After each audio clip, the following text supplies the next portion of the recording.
Episode 110, Ironman Canada with Meghan Faulkenberry. Welcome to the pursuit of the perfect race. I'm Coach Terry Wilson, and with each episode, I bring stories of athletes to you that share their experiences at races in order for you to learn how to have your perfect race. We will hear stories from athletes of all ages, abilities, and races of all distances. So regardless of where you fit in, there's something in it for you. Thanks for spending some time with me today. Now let the pursuit begin. Hello everyone, and welcome back to the pursuit of the perfect race. Today I have the pleasure of talking with Meghan Faulkenberry about her recent race experience at Ironman Canada, where she had a time of 10 hours, 35 minutes, 43 seconds, which qualified her for KONA. Meghan has been doing triathlons for the past 10 years now. This was her third attempt at the full distance triathlon. This race took place on July 28, 2018, where the temperature was 55 and rose to 96, and the water temperature was 73 degrees. Welcome to the show, Meghan. I look forward to hearing about your race experience at Ironman Canada. Sounds good. Thank you. Awesome. So what made you want to do this race? I love Whistler. It's beautiful, and generally, aside from a couple years, the temperatures have been pretty mild. I think, relatively speaking, this year was very much the same, although the temperatures did climb eventually. But for that reason, primarily, it's beautiful. Wow. So how is your training going into this race? Strenuous, to say the least. I mean, when you're preparing for a bike course that is incredibly hilly and a run course really that is very similar in terrain, very undulating and different types of surfaces, you want to go in very prepared. So that's what I tried to do. And I think it worked this time around. Okay. Were you using a certain plan or anything? I have a coach who also has raced Ironman Canada. I mean, he is a retired professional, so he knows what he's doing, and he definitely prepared me for this race too. So his plan, yes. Okay. Who's your coach? Derek Garcia out of Coeur d'Alene, Idaho. Okay. Now, going into this race, how did he prepare you for all the hills? He encouraged me, over the course of whatever 5 or 6 or 7 hour ride to find hills, which in Spokane here, we're very fortunate to have. I found there's a loop that I did. I even made sure to do 3 loops of it to simulate Canada, more for the mental game. But in that loop itself, there was a significant amount of climbing. I want to say about 2,500 feet in each loop. So when you race hills, you prepare with hills, and trying to do that and maintain your race effort is primarily how I prepared. Okay. Going into this race, the previous, say, 4 or 5 months, what was your longest swim, bike, and run workouts? Longest swim, I say time-wise would be about an hour 30. And I think, I'd get upwards to 6,000 or 7,000 yards. My longest bike, I did a century ride, which ended up being 150 miles.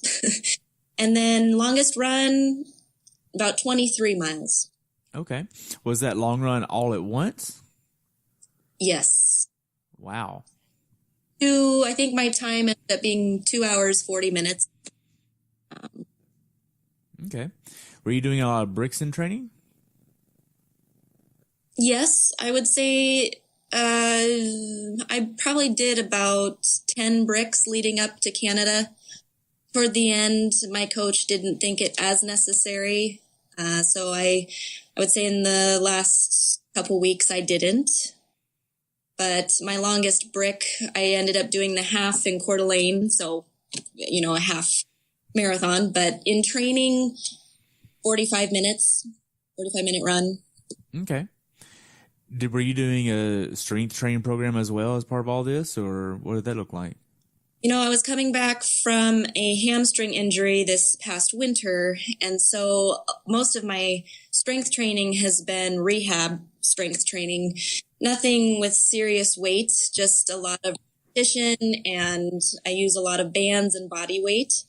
So perhaps by most people's standards, it's a relatively poor strength program, but I do find I've benefited just from more conscientious efforts in developing hamstring strength, core strength. But I would say I devoted over the course of 1 week, maybe up to an hour of strength training divided among those 7 days. I mean, some sessions were as little as 10 minutes, others longer, but. Okay. Were you doing a lot of foam rolling as well, I'm assuming? Yes and no. We have a love-hate relationship. It's necessary in some areas, but I do much prefer going into getting a massage because I don't have control over the pressure, and oftentimes I need that deeper pressure. And so I would much prefer my therapist torture me rather than trying to use the foam roller. But you'd find me down on the floor in the evenings on my down working on the foam rolling. So, okay. Yeah. So whenever you were training on your longer rides and your longer runs, what type of nutrition do you use? I use F2C nutrition. For longer rides, I'm a fan of the glycodurance. Shorter workouts, the hydrodurance. And what became very important was the electrodurance for electrolytes in the race environment last week, but mostly, if not exclusively now, F2C. Okay. Now, going into this race, what workouts did you do that gave you the confidence to go into this race prepared? Definitely the hilly rides, the tempo runs, just those workouts that most closely simulated what I knew the course looked like. Okay. If we take a look at your training, what was the most hours that you trained in 1 week? I think my highest week was about 23 hours. Wow. That's a lot. I thought so too. And to be honest, I have never trained for an Ironman like I did for this one. So perhaps fear got the best of me. Of course, under the watchful eye of my coach, but I do think I prepared better for this one than the other two. But a lot of that comes from experience as well. 4 years ago, I don't think I could have trained like I do now. And that's something that you develop with time. Right. So regard. Okay. Now, did you miss any training going into this race? Not much. I actually thought how fortunate I felt to not have gotten sick or injured. And because that's been an issue in the past. I've been injury prone for many of my races, and I felt like this one was kind of the anomaly in a good way. I hope it continues. I think strength training, we don't give it enough credit. Prehab for strength training is probably one of the best things you can do for yourself. Not always about pushing the resistance, but just about maintaining that strength you need to just keep going without injuring yourself. Right. Now, in your training, you trained 23 or probably a little bit more than 23 hours in a week. And leading up to this race, you didn't have any missed days. You didn't get sick or injured or anything like that. But were there any days where you just didn't want to train? Yes.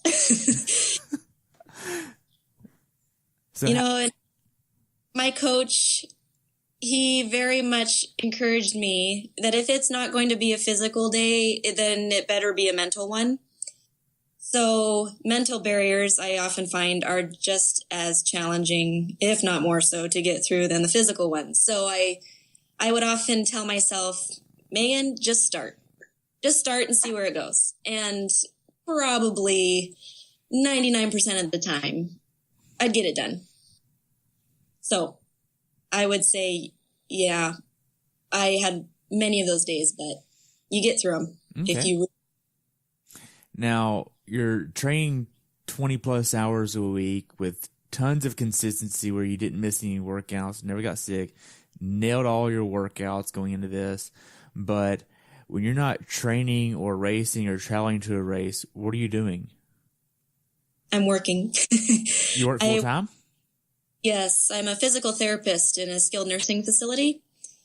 So I work 4 days a week, anywhere from, I say I'm full time.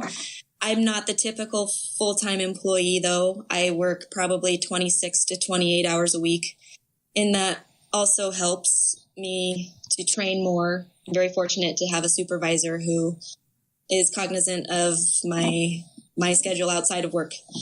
So, I'm working, or I'm taking care of things outside in the yard. Definitely planning to do around here. Right. And you also are married, right? Right. So amongst the 20 plus hours a week you're spending training, the 20 plus hours you're spending working or traveling to work, and then another 56-ish hours of sleep, you have to find time to balance your relationship, work, sleep, and training. How do you do that? I think my my attention to trying to stay organized and managing time by using a calendar, I really probably outline my day to the hour, if not the minute, because I find if I have any wasted time, I feel unproductive, and the better able I am to list it all out, write it all down, see it on paper, and know what I need to accomplish, the better I'm able to organize my time. What I also tried to do this year is do better about commuting to work. So I got a new road bike, and for those 2-hour rides I'd have on a weekday, there's no way I could get that done without waking up at an ungodly hour and then try and drive to work. So I ended up just incorporating that into my commute, and that helped me a ton. So getting creative, I would say, and staying on task. Okay. I mean, I feel like time management is a really good way of staying on task with everything and understanding that this workout has to go in this spot, work has to go in this spot, time for family, time for whatever can go in the other spots along the way, and fill in the cracks with that. Correct. Yes. Okay. Now, going into this race, how was your taper? Taper is tough for me. It was definitely a very progressive decrease in volume. Intensity remained in some of those workouts, but not like what I was used to. Now, I did recognize there were times that I was going back to the pool, and where a workout felt super difficult a week ago because of the taper, it felt great. So I was recognizing that my body was shedding fatigue, and I was preparing. It just mentally didn't feel good, but I would say it went well. Okay. To change gears a little bit, I know you live in Spokane and you're traveling up to Whistler. When did you begin your travel to the race? We started driving Tuesday before the race. We ended up taking an extra day. We stayed in Bellingham with some friends of ours, and then finished our travel up to Whistler on Wednesday. About how far of a drive is that? I think all in all, it's about a 10-hour drive. The map app tells me it should take about 8.5, but with the congestion in Seattle and Vancouver, we have yet to have a smooth ride up there. That makes sense. Now, you get up to the race village and in Whistler on Wednesday? Correct. Okay. Did y'all get an Airbnb or a hotel? What does your lodging look like?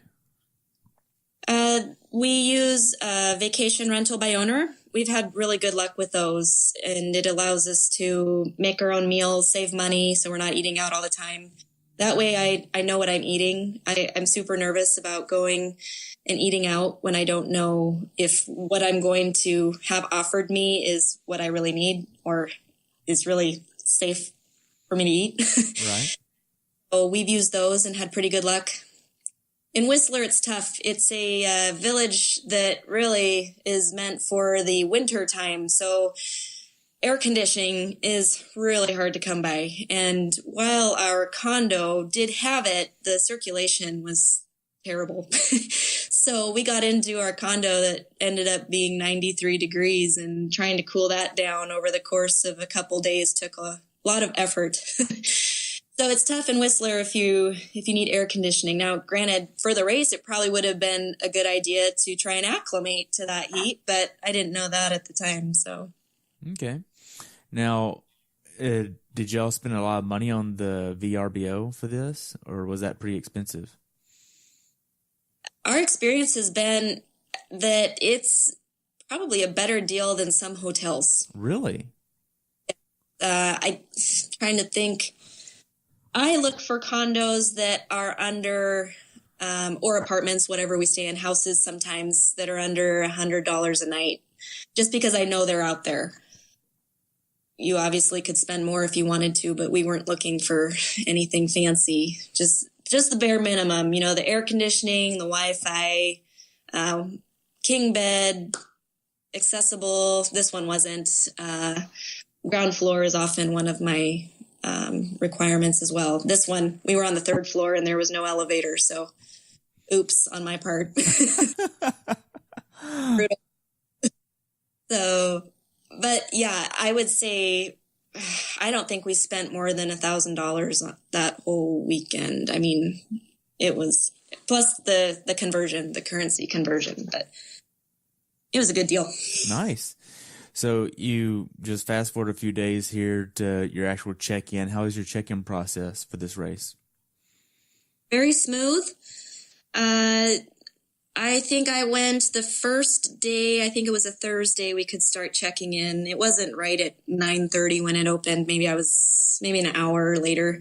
So there weren't any long lines that I remember. And volunteers are always super nice up there, very helpful.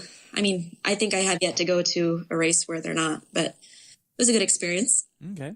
When you checked in, did you get some red bands to give to volunteers?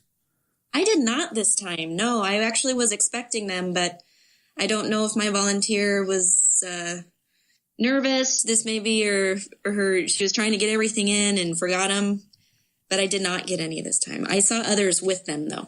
Okay. So whenever you got your packet and all that, what all was in your packet this time as far as swag goes? There was, fewer flyers than I'm used to, which actually was nice because I end up throwing most of those away. I remember the Cliff Bar. I did not accept the Red Bull. I don't do Red Bull. I think not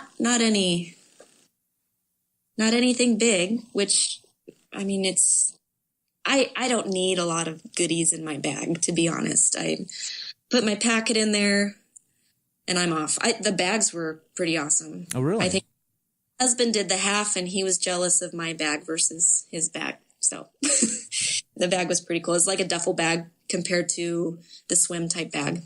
Okay. Now, whenever you got your bag and your chip and all that, you got back to your condo to put all your stickers on your bike. Did you crop the stickers up any to put it on your bike? I do. I cut at least the bike one, I cut in half so it can go on the storage box behind my seat post. I don't like putting those stickers on my bike. I probably shouldn't be so concerned about it. The stickers often leave a residue and I'm particular about my bike. So I do. I cut them in half and then put them on my storage container. That was the only modifying I did to my stickers, though. Okay. Now, as far as your helmet for this race, what kind of helmet are you using? I use a Giro Vanquish helmet. You like it? I do actually. I've used that helmet for the last 3 years, I believe. And I find the visor, they've updated the visor. That used to be tough to get on. That's better this go around. And then I don't like the look of the typical Aero helmet with the pointy end. So this is more like the shape of a road helmet. And generally the aerodynamics are I find to be pretty nice. I'm not getting the sound of wind going by my ears, and not too hot. Okay. You get to the day before the race to check in your bike. How was the check-in process? Good. I'm used to it. What we do, there's a walking path between the village and Rainbow Park, which is just next to Alta Lake at the swim start. And so we end up riding our bikes down to bike check-in there at Transition 1, and then check them in, and they have shuttles that will bring you back to the village. So it's actually a very convenient, very easy process. And this year, I thought they did a better job of organizing the line into bike check-in. I think they actually started a half hour earlier than what they had posted.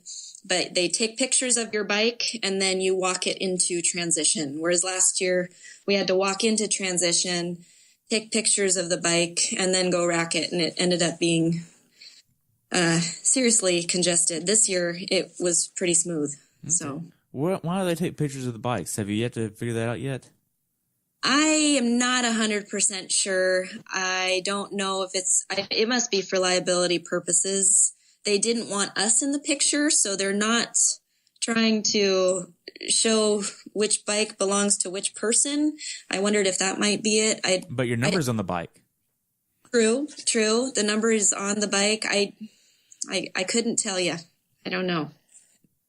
Okay. I mean, it almost sounds like somebody's going through the pictures and taking note of what kind of wheels, what kind of saddles, what kind of bike, what kind of nutrition, like what kind of gears on it, and just making metadata of that. Could be. I've heard of some really weird stories where people are in transition fiddling with other people's belongings, and I don't know, maybe they're making sure nothing gets swapped around.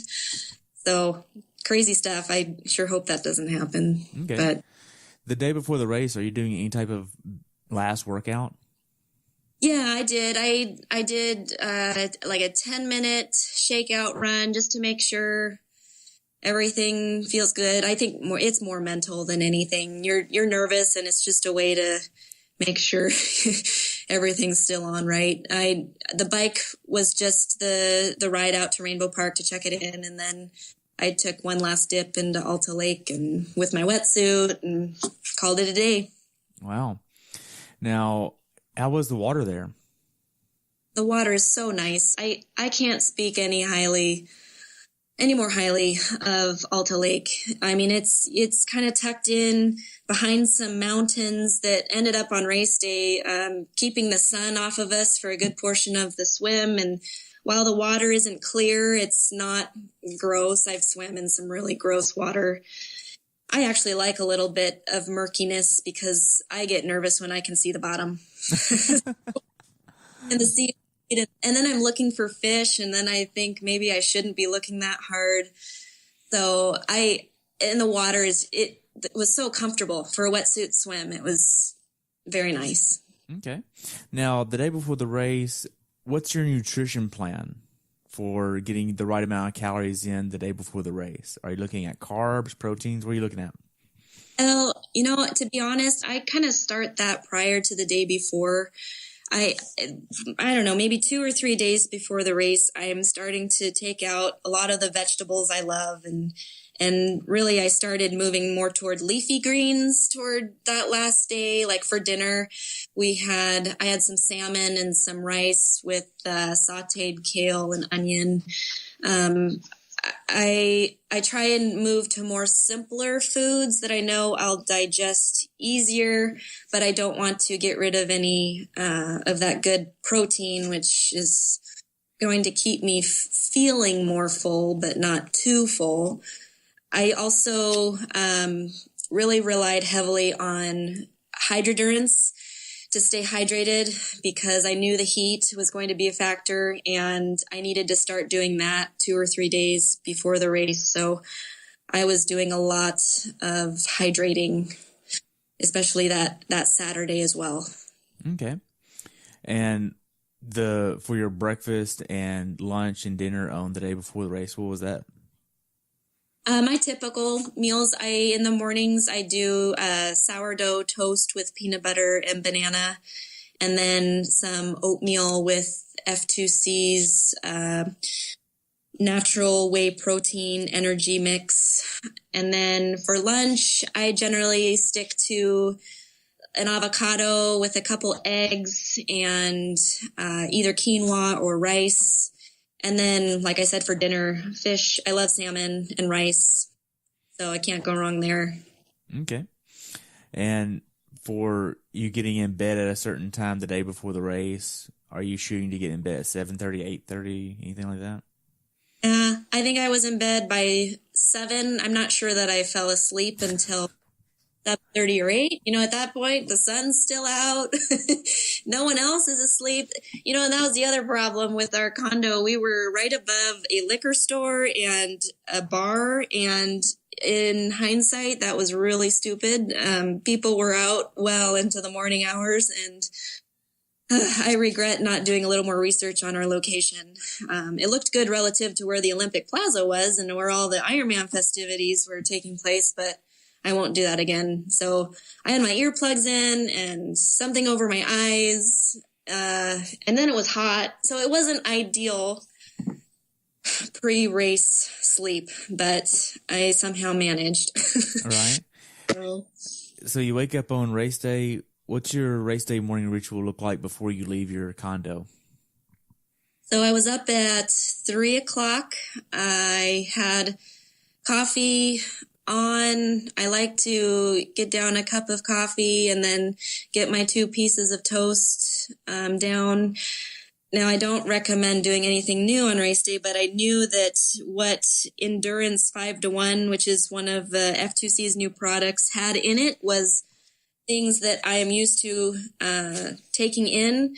So I had 2 servings of some Endurance 5-to-1, which is like a 5-part carbohydrate to 1-part protein mix, like a shake, smoothie type drink. And then I got myself all dressed and headed down to what ends up being transition 2, but that morning is where you put in all your last minute nutrition and board the shuttles for Alta Lake. Okay. Did you have any issues getting to the shuttles or any issues with the shuttles? Not at all. It's a 5-minute walk from where we were down there, and then they had shuttles starting off at 4:30. So I was out the door by 4, and then put in all my nutrition to my run bag and dropped off my special needs bags and was on the shuttle. I think they must have started shuttles early too. They kind of start off when they fill up. So I was down to transition probably a little earlier than I needed to be, but it ended up working out. Okay. Now, whenever you get to transition, what are you doing in transition? I started by getting to my bike and getting over to the bike tech right away before line tires back up to 100 PSI, and then re-racked the bike, got my computer on. I didn't turn it on right away. I wanted to wait a little bit longer just so I knew I'd have enough battery life. I put nutrition on my bike, I ended up deciding to wear socks on the bike since I had dropped my bike bag off that day before. So I went over to my bike bag and put my socks in there. And then I pretty much just hung out on the outside of transition to kind of stay out of the way and keep myself calm. I did a little bit of a jog to get warmed up before I got my wetsuit on. And then the short practice swim they gave us really only allowed me enough time to jump in, get water in my wetsuit, take a few strokes, and then I had to be back out. Okay. Now, at this point, what were you wanting to do for your nutrition plan on the bike? You mentioned about 275 calories an hour. Correct. I use a super bottle. So with F2C's Glycodurance, I mix about, I think, I had two super bottles, one on my bike, one I put in special needs. The first one, I had 800 calories mixed in there. The second one, a little less, 600 calories. And for no other reason than special needs, while it was a 3-loop course, did not fall smack dab in the middle of 112 miles. So I needed a little bit more calorie bottle for that first part of the bike, which ended up being 74 miles, I think. So what I do, my computer is set to alarm at every 20 minutes, and I take in a good swallow of nutrition and then follow it with 4 to 5 swallows of water. Ended up, I think this course required a little more water, so I was taking in a little bit more there, but I stick primarily to liquid nutrition now. I thought maybe I'd put a bar in my special needs bag, but I opted not to, and I think it was for the better. Okay. Now, being that you're at transition and it's about to start closing, you got your wetsuit on and you're getting into the corral for the full. The full starts at 6 o'clock in the morning, and then the 70.3 starts at 7:20, I think it is. Is that right? About right, yes. Okay. At this point, whenever you're starting to line up, you're kissing your husband goodbye and saying have fun and all that good stuff. And then you get by yourself. What's your mindset at this point? I think I'm telling myself, just don't freak out.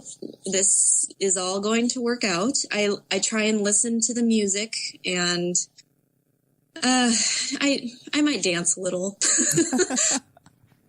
I just try and go to the beat, if nothing else, to take my mind off the time. You know, the pros go off, and then you think, oh, crap, this really is happening. And then they gave us like 6 minutes before it was our turn, and I'm talking to myself, I guess. I'm just trying to visualize how I'm going to make this swim my swim, and what things I'm going to focus on when I'm out there. Just trying to stay present and stay calm. Okay. And you lined up at the sub 1 hour group? I did, yes. Okay. So you're almost at the very front of the group then. Mm-hmm. So yeah. How is that feeling, being at the lead pack of nearly 2,500 athletes?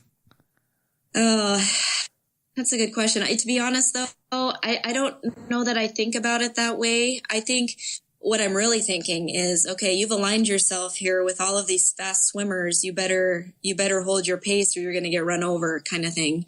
But I knew going in that I was capable of this, and this is where I needed to be to reach my goals. So you kind of step up to the challenge, and like I said, I was focusing more on how I was going to keep up that pace. Okay. Now, what was your mindset for the whole race? Did you have a way that you wanted to? Did you want to come in and go for Kona? Did you come in and just want to do your best? What was this like? Well, okay, so the first goal is to finish, right? Second goal is to make it my best race. And yes, I had trained for this race wanting to qualify for Kona. So that was at the back of my mind, but I also know I've placed some pretty high expectations on myself before and had terrible races. And so my best races are the ones where I try not to think as much about the end result and just try and break up that race into smaller pieces and shoot for smaller goals. So starting out, I mean, it was the swim. Let's find someone's hip, find someone's feet, stay focused, and stay on course. And then from there, you just move on to conquering smaller goals. Okay. So the gun goes off. Walk me through the swim course for you. So we start on the beach, and the initial run into the water is somewhat challenging because it's very shallow. So we run in, and then it's a counterclockwise 2-loop swim.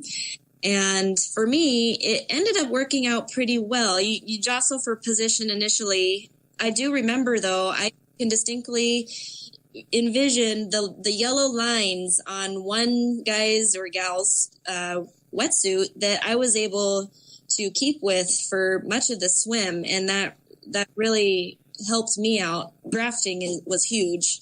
And then to stay on course as well.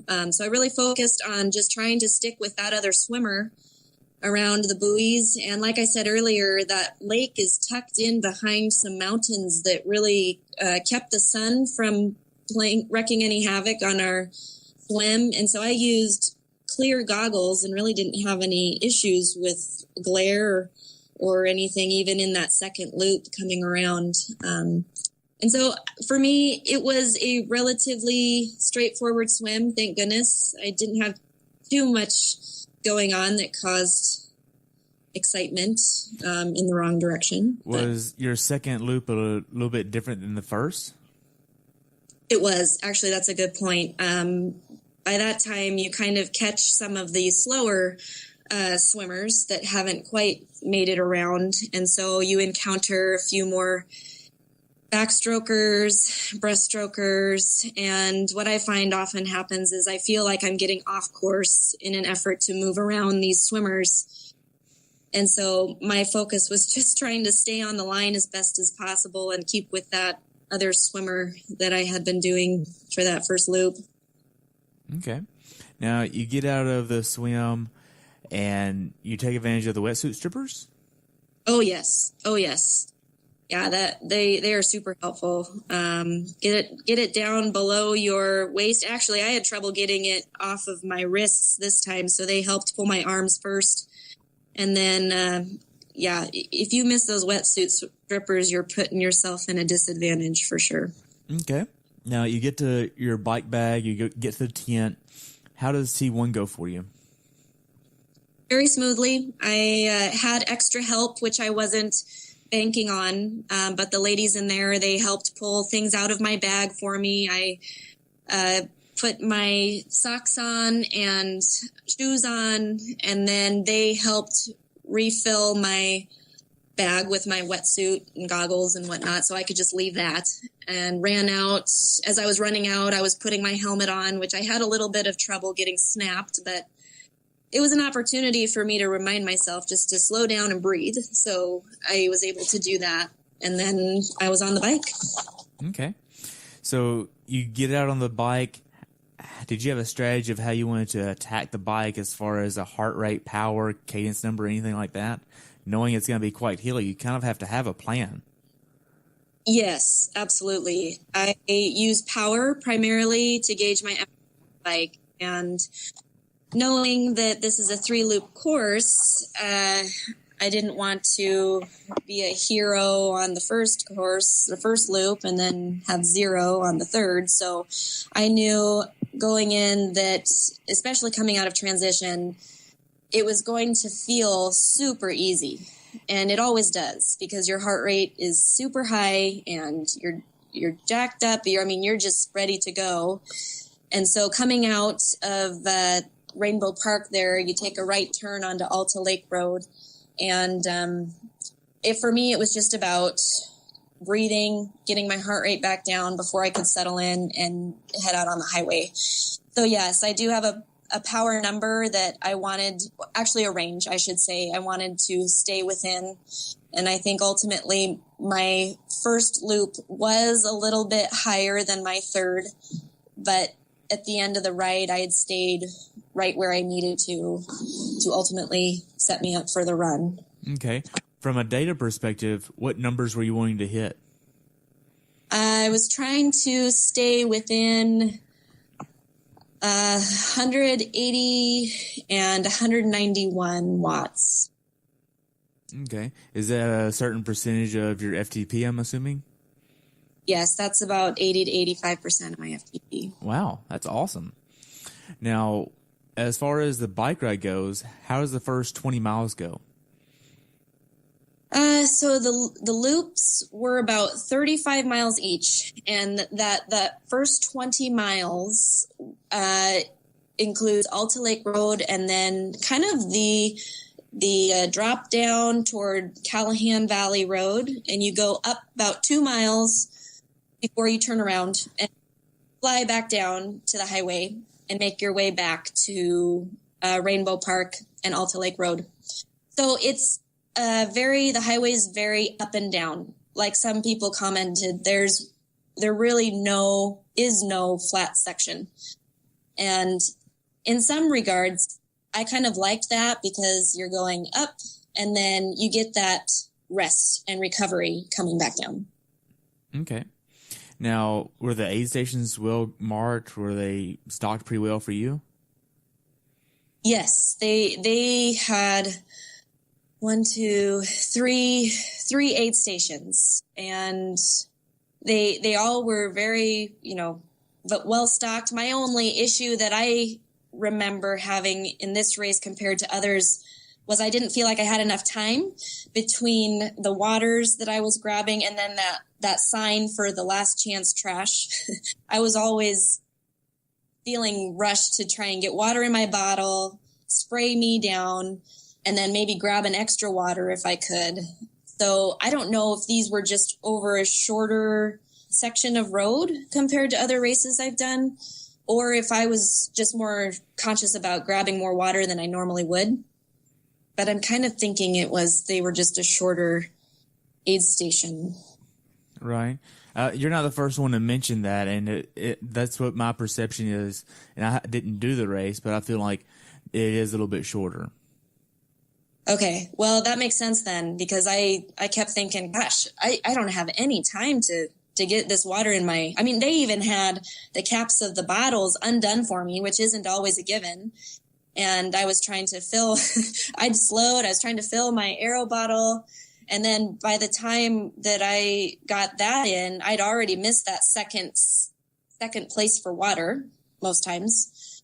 And then the last chance trash sign, I kind of passed. I'd already passed. It was 5 yards behind me. And thankfully there were a lot of volunteers past that sign.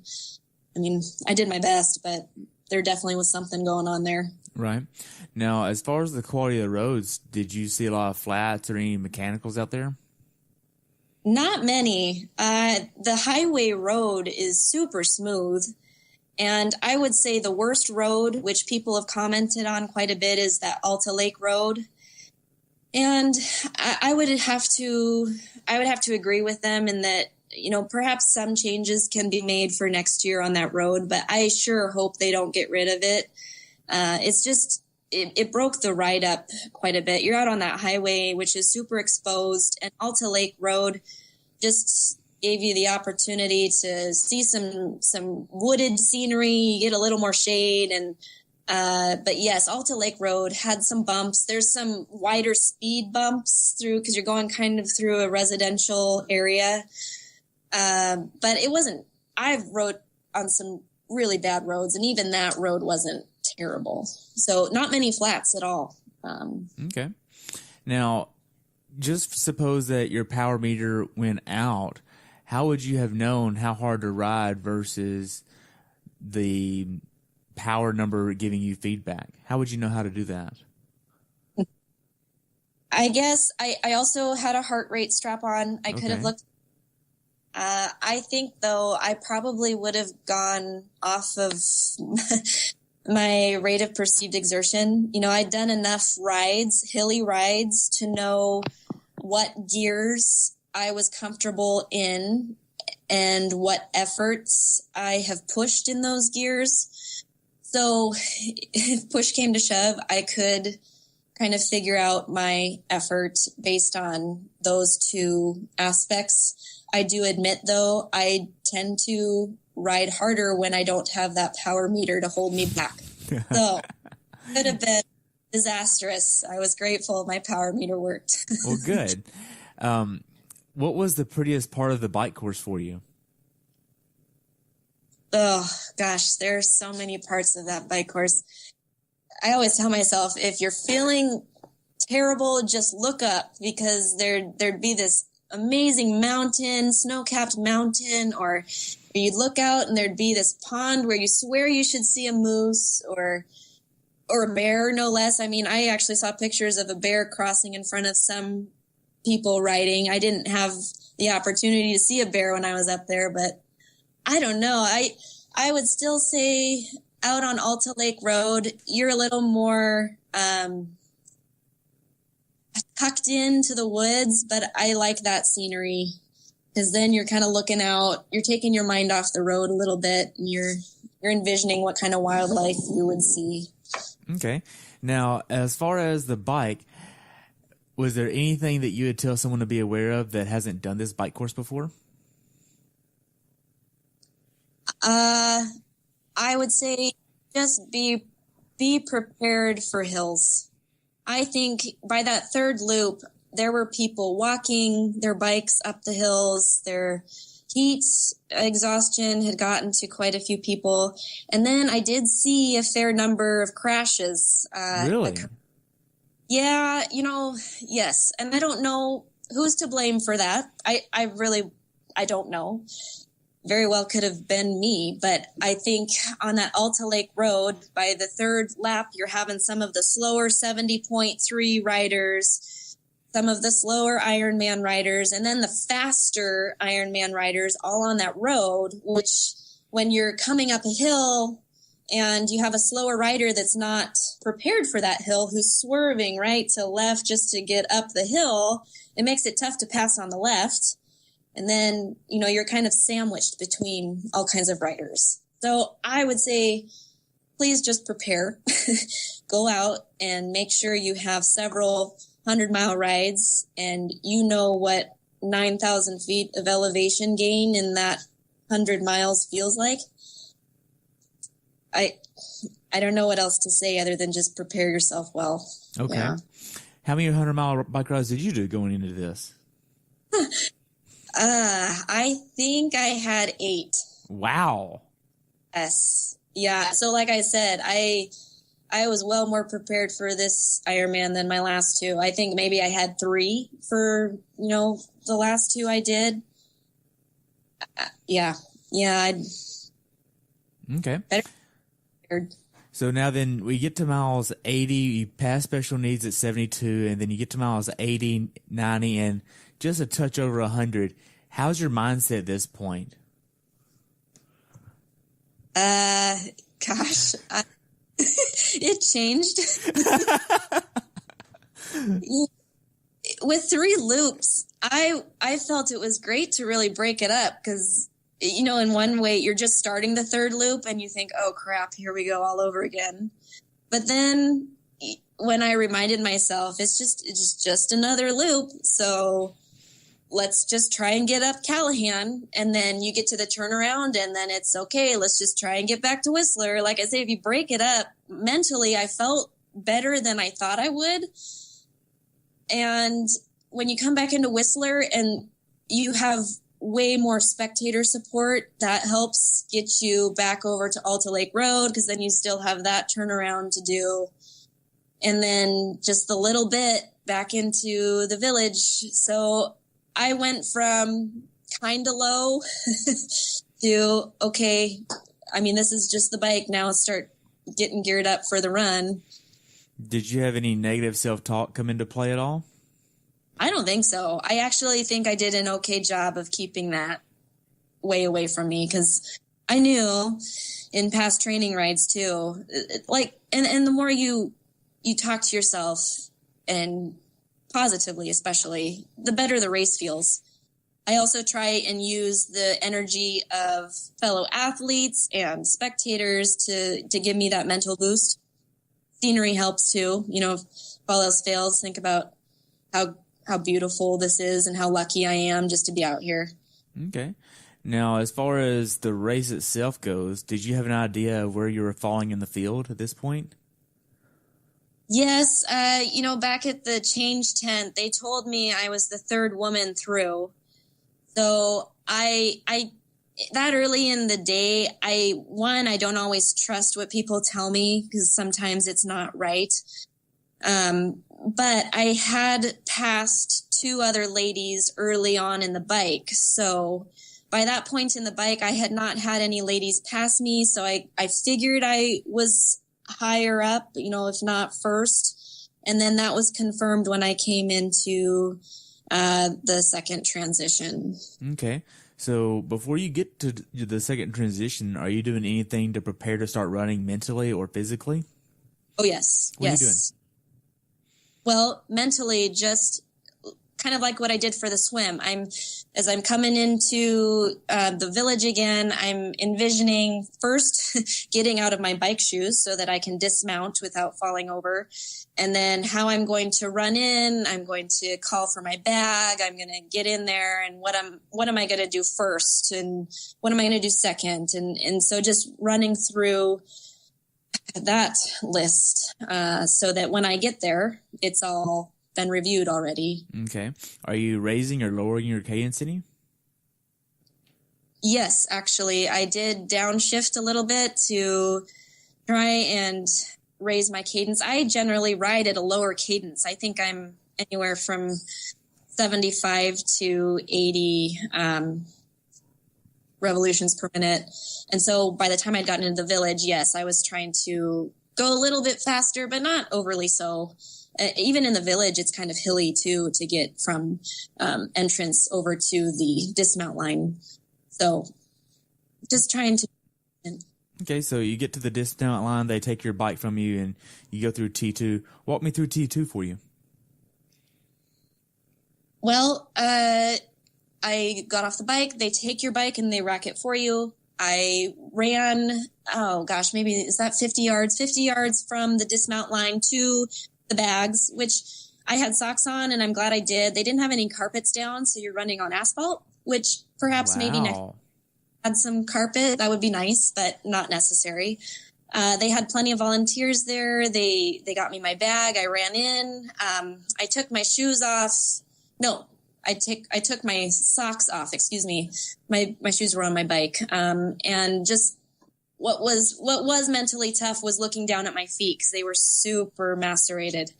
And I had fresh socks to put on. Thankfully that I'd put some powder in and some Vaseline, but I knew it was just going to be a matter of time before my wet, soggy feet developed blisters. So mentally just trying to get past that. I got my hat and sunglasses and my running belt on, some sunblock and some tri-slide for areas I knew would chafe, especially under my heart rate monitor, and the leg bands of my race kit and things like that. And then shoes on and I'm out. And you did all that in under 3 minutes. Yeah. I didn't have a goal for my transition times because I've been through some really long transitions. But I was happy with how quickly I was able to make my way through there. Yeah. Okay. So you get out on the run. How the first few miles of the run go for you? Well, if you looked at my pace, you'd think it went really well. I succumbed to the typical problem of going out too hard. Thankfully, my watch, though, I was keeping track and slowing myself down. But in that first 2 or 3 miles, you have 2 significant hills, which inevitably slow you down without you really needing to try. So they were kind of tough. But once you get your running legs going, I found kind of a rhythm.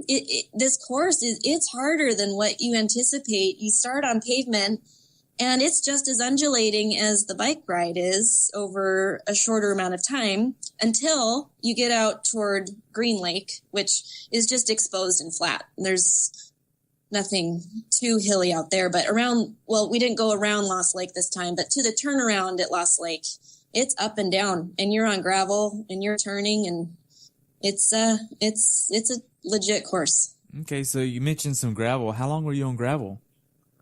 I want to say perhaps you go out for 1.5 back. Maybe 2 miles, 2 to 3 miles in that Lost Lake section. And then you go out toward Green Lake, and it's mostly pavement. So over the course of the entire marathon, maybe 5 or 6 miles are gravel. That's not bad. No, it really isn't. But in those sections, it's super dry, and there was a lot of dust.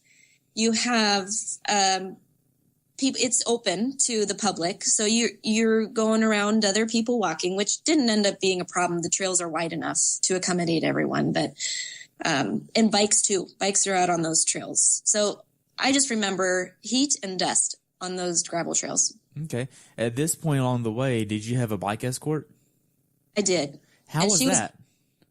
You know, it was a first for me. Really? I had that experience, and so what was interesting is she always rode behind me, and she never spoke to me, which I later learned is that's how it goes. They're not supposed to pace you. They're not supposed to give you splits. Not that I expected that, but it was just, like I say, a new experience. And what I remember most is I looked like any other athlete out there until people noticed there was a bike behind me and it said the sign of my placing. And then I'd get the cheers and the encouragement, but it was all toward my back, because I'd already passed them. And I do just remember her chuckling a few times when people would tell me, "Oh, great job. You should go try and catch that third place male." And I thought, yeah, that's not going to happen. And she realized that too. She just thought it was some of the comments, that's really the only time I heard her. And I felt bad at the time because I'm like, if I were a professional woman, you probably would be out here for half as long. I'm so sorry. But she was very nice. Wow. Did you get to talk to her afterwards? I only talked to her. Well, she was able to say more than I was, but by the time I'd gotten to the turn toward the red carpet, she congratulated me, and that's all the talking she did. Wow. That's all. Yeah. I wish I could go back and thank her. I'm sure I could find her on Facebook, but that's all really we communicated. Wow. Now, did you have a strategy of how you wanted to attack this run, knowing the hills, the gravel, the wind, and the heat? The heat had to come into play as well. Yes, I remember asking my coach specifically about how I should change my strategy to accommodate the heat, because I had a pace that I wanted to try and hit for this marathon like anyone does. And I personally didn't want to let the heat affect me. I wanted to kind of start out the way I had planned at the pace I had wanted to hit, and then let the course and the heat impact me the way it's going to hit everyone. I knew I'd slow toward the end. So I did. I stuck to my pace until I think it ended up being mile 14. I could feel it start to slow, and yeah, it hit me like everyone else. I slowed, and I just tried to hang on by the end. I think I looked terrible. I felt terrible, but Now, as far as your strategy, how well did you execute your nutrition strategy for this run? Before the run or during the run? During the run. During the run. So my strategy, I had 2 gel flasks, one that I grabbed in the second transition and one I was going to pick up in special needs but ended up not. They were comprised of about 300 calories of super concentrated glycodurance, which ended up being a little bit thick for me to get down even in the heat of the day. So I stuck with that first flask until special needs, which rolled around at about mile 15 on the run, and opted not to grab my second flask and just stick to Coke, water, and electrolytes. When did you go to Coke? It might have been sooner, more like mile 14.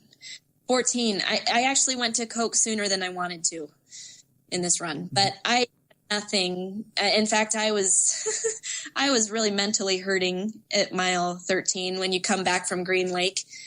In that exposed section, I felt terrible. And then to think, oh my gosh, I got to go back out to Lost Lake again with all those hills. So I was hurting for calories and for energy at that point. So I just decided to move on to Coke and see hopefully where that took me for the good. Okay. Mentally, for miles 15 through 22, those icky miles of where it's just really long, you're very tired and beat down. How are you doing and holding up mentally? I'm not doing well. Not doing well. And I was trying to think of what I was thinking about. I know I had by the time I turned around at Green Lake, I could see where second woman was and third woman, and they definitely gave me a boost. I didn't want them to catch me, even though later I found out they were. I also had that bike behind me, which I hadn't had before. And if nothing else, she was indirectly pushing me because I didn't want to stop, and because she's there. And that would just look bad to have first place walking. So that held me accountable. Mentally, though, I was just going back to all the sacrifices that I had made to get to this point, and to throw it all away now when essentially everything going the way I had hoped it would be really stupid. So I knew my feet were hurting. I knew everything else was hurting, but I could not stop. Were you in pain because you were pushing hard, or were you in pain because you were too fatigued? Well, my pace suggests I wasn't pushing hard enough. But it just felt like everything I could do to move forward and not let the feeling of heat melt me. I was developing those blisters, which I don't remember hurting as badly during the run as they did after the run. So I don't know what made it hard. I think just a culmination of everything. Okay. Now, do you feel like that the Coke faded on you at all, or could you have went to Coke a little bit earlier? I don't think it faded on me. I think it's just by the time you get to those last miles, everything is failing. And the sugar and caffeine, it's just like the last little answer to trying to get you through that and just spectator support. Right. I know that I was looking at your Facebook before we hopped on here, but you're one of the few people that I know that actually does this with their bib. Instead of actually using the little cores that go through the bib, you actually slice it and run the bib through the belt, or vice versa, however you do that. And I feel like that's one of the better ways to do it because it's not going to rip. Right. Well, and in my experience, I've had those snaps come loose, and then my bib number is hanging off by one, and then that's a distraction. I'm trying to keep it on me. So I've just completely gone to putting it through the bib itself. I've never had any issues as a result. Right. Now, you get to mile 24 and 25. These are almost like the free miles at some point, right? Because you have so much energy. You have so much people around you cheering you on. How were these miles? 24 and 25, I remember coming back from Green Lake, and it's a paved trail. You're on that home stretch, but you still have one gradual climb back up to what people call the hot corner, where there's a speaker and he's announcing and there's a ton of people. And I distinctly remember Rachel McBride was off to the side cheering people on. And on my way out on one of my laps, I'd asked her, "How do you do this?" And she commented, "Just put one foot in front of the other." So, when on my way back, I looked 10 times worse than I did going out. And I later talked to her after the race, and she says, "Yeah, you looked really bad." But at that point, she had told me, she got to my side of the trail, and she's down low, just, "Megan, you gotta dig. And I honestly, I couldn't say anything. I couldn't even make a facial expression. And so later I had to thank her because I couldn't do it then. But yeah, it's just don't give it up. You're telling yourself, don't give it up. Just keep moving, because if you stop, you're done. And so, yeah, those last miles, I remember getting up that hill, the hot corner. He's still announcing, and I have just a mile to go. And what's really terrible, I guess, from my standpoint, is you take that turn toward the finish, and then it turns into gravel. And the gravel is kind of on an uphill. And so it's just kind of one last paper cut from this course that you're just wishing it would end at this point. And so but you're back in the village and you're just that much closer. So it was challenging. I don't know how my legs were still moving. I couldn't feel them anymore. I'm sure I haven't looked at my heart rate data, but I'm not sure where it was at. It sure didn't feel like I was making much of an effort to move. But at that point, I think that effort has moved from aerobic to just moving your muscles. Okay. So the last half mile after you pass Rachel and go to the finish, how was that? At that point, I didn't know that I had lost my first position to second place woman. So I thought I was still in the lead. And I remember thinking back to a conversation I'd had with my coach about how I wanted this finish to look and feel. And I remember telling him, I'm going to be running down the chute. I'm going to be smiling. I'm going to feel good. And I'm going to hold that tape over my head for the first time ever that I've done that. And up until that point, I turn that corner. I see the red carpet. I'm like, this is exactly how I've envisioned this. And I've PR'd my time. This is great. It just didn't feel as great, but it felt, like it should. And so it is an experience I will always remember. I remember coming down the chute, making a conscious effort to take my time by, acknowledging people on the sidelines, just taking it all in. And then I see the tape and I get to experience that. And it was amazing. Cross the line and then let it all go. Finally you're done. And I just remember feeling, I don't know how to describe it, not lightheaded, but just like everything lets go. You've held on to so much tension just to get there. And then you feel like you're going to collapse, kind of feeling like it all goes. And so then I just relied on volunteers to hold me up and get me to the med tent. Wow. And it was great. So now after you crossed the finish line, you got to the med tent. How was your recovery process? I was helped in. They laid me down on one of the cots. I just needed some time to it was going to take a while to regain composure, but just to move and to feel somewhat conscious again. They handed me some Gatorade and I didn't feel nauseous. The medical student was concerned I was nauseous, or it wasn't anything like that though. And so I tried tanking in some fluid, but I couldn't keep it down. So I ended up just laying down and taking some time. The problem is you stop moving and then everything tightens up. So I was super, super sore. I was not recovering like the professional women do. I don't know how they do that. I'm like, I don't think this feels the way it should. So again, I have a healthy respect for what those ladies do. Man, they're tough. Wow. Looking back on it, how well prepared for this race do you think you were? I would say for the course, I was prepared. For the heat, I was not. For the heat, I could have done a little bit more to prepare myself. I guess I think I was well hydrated.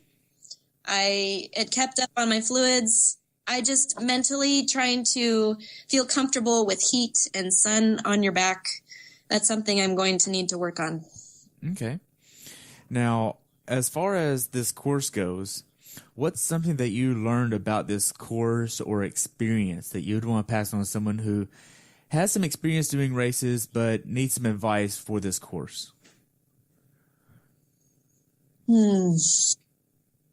This course is an honest course. So I would say doing your best to implement as much hill training. I want to say heat training, but it's not always hot in Whistler. So I'm not sure that would be a good piece of advice. But just being consistent, I think, was probably one of the best things I did for myself is make training hard so that the day is a little bit more palatable. I don't think you can be too prepared for this course. Okay. Now, looking at it from the organization standpoint, how could Ironman have made your race experience better? I think during the race, they did a great job. Christine Cogger has made this race a phenomenal one. That it was hard to see any shortcomings on their part during the day. If I were to make one suggestion, it would be during the bike checkout process from that transition, that second transition area. It's tough when people are checking their things out, but there's still the finish line between the transition area and the Olympic Plaza where everyone wants to congregate. So there's a lot of congestion in that area, which makes it tough when you have all your gear bags and your bike and you still are unsteady on your feet, those kind of things. The flow, I would say, could be improved there. But other than that, aside from little things like carpet here or maybe a shorter run into the water there, I really think they did a great job. Wow, that's great. For first timers doing this race next year, what advice would you give them?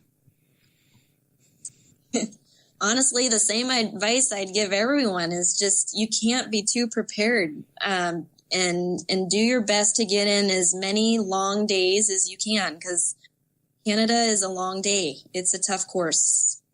If you're used to a 5.5-hour Ironman bike split, you can probably add a little bit more time to that just because of the course itself. And the run, I find up there, perhaps the sun shouldn't be as intense, but it seems like when you're a little higher in the mountains, the weather extremes are a little more extreme. I don't know. So the sun's a little hotter, and that one year it was super cold. It's cold. And that's another thing too, I should say, that reminds me, the mornings are very cold.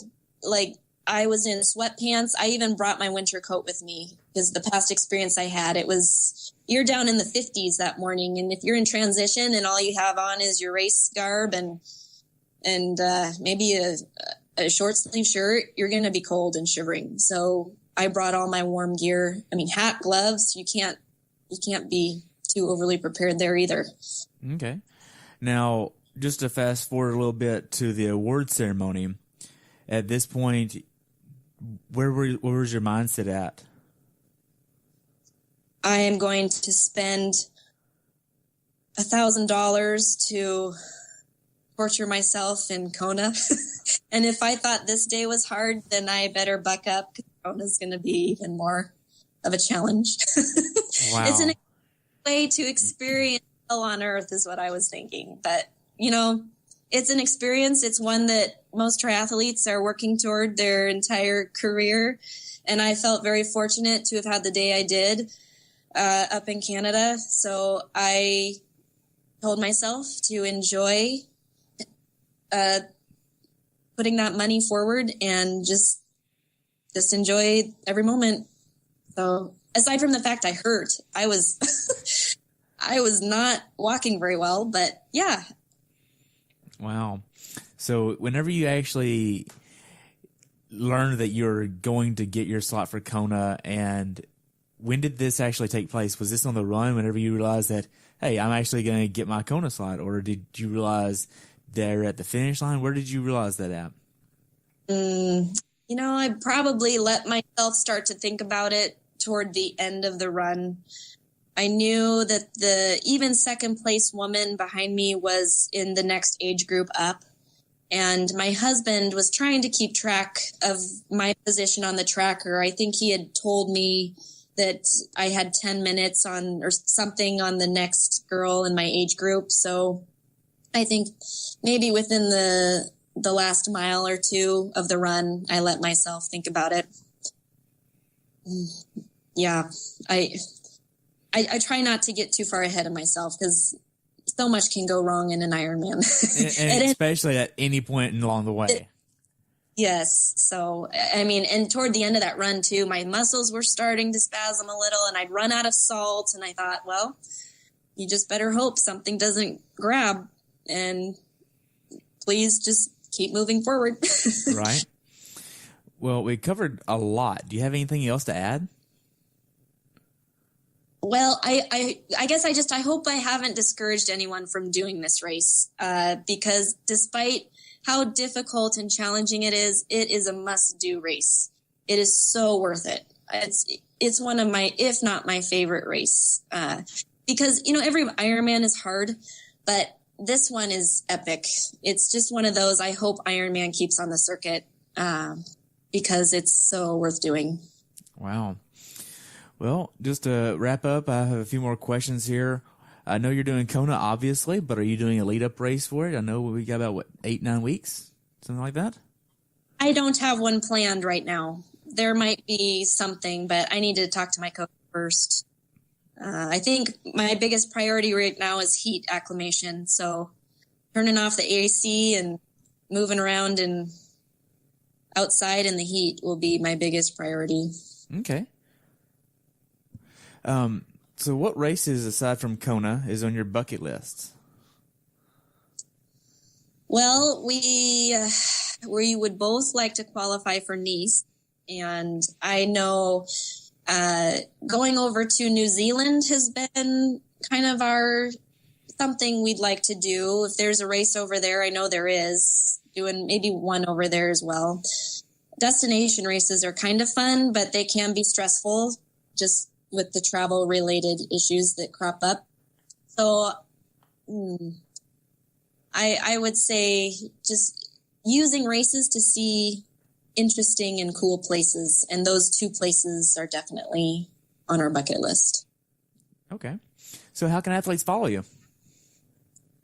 I use Facebook, Twitter, and Instagram are probably the best ways. I have a blog that I probably should post to more often than I do. But it's there. You can see my race report there. Awesome. Well, Meghan, it's been an awesome time spending some time with you today, and I only have one more question for you. And that's, what's your definition of a perfect race? My definition, a perfect race. I would say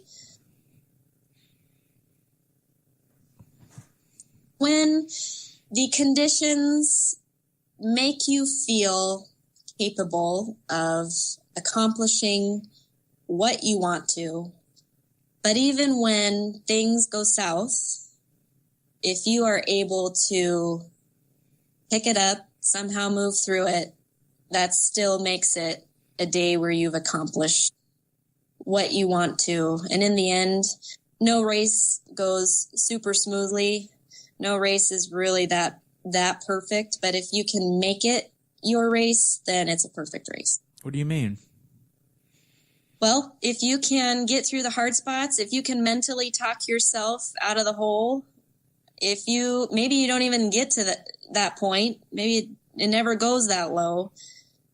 Regardless, though, if you can stay in control of your day and not get too far ahead of yourself, you can stay within yourself and your race, then it's the perfect race.